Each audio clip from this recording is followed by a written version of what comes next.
Morning everybody, Mr. P here. I want to show you some of my top tips that I use. These are little methods that I use when I am doing mental maths addition. They work for me, they might not work for you. You might have a different way that you use, which is absolutely fine, but I thought these might be useful to some of you. Okay, so top tip number one for me is this. Put the big number first.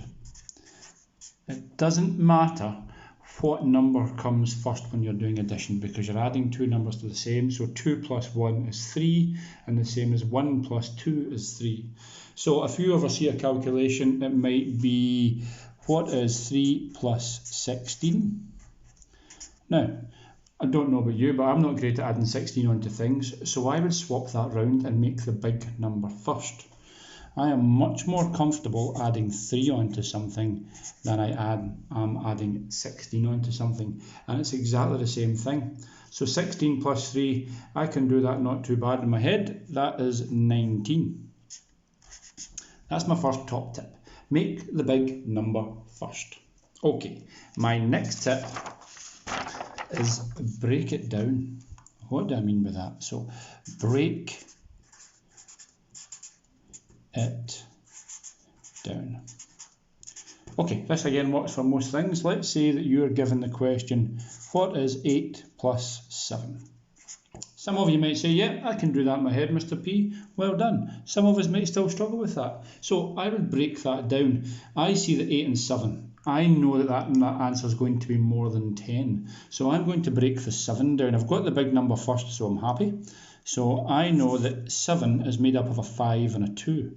So a 7 equals 5 plus 2. So if I take that 2 first of all and add that onto the 8, I get 10.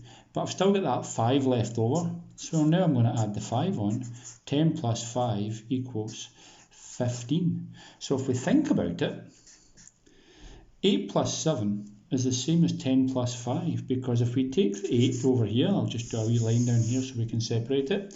We take the 8 over here and we say we've got a 7. Well, let's break the 7 down into 2 and 5. Let's add the 2 onto this 8. That gives us 10. And then we've got the 5 over here. So 10 add on the 5 gives us 15. Break it down. This works for any question. Let's say we are doing 19 plus 15. Again, the big numbers first, so we're quite happy. But 19 and 15 is quite hard. I'm going to break that down into tens and units. So I've got a 10 here and I've got a 10 here. So there's one 10 and there's two 10s. And then I've got this 5.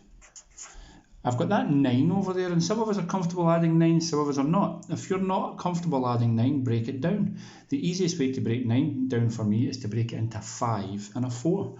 So now I've got a 5 and a 4. So let's take these two together first. They equal 20. Let's take these two numbers.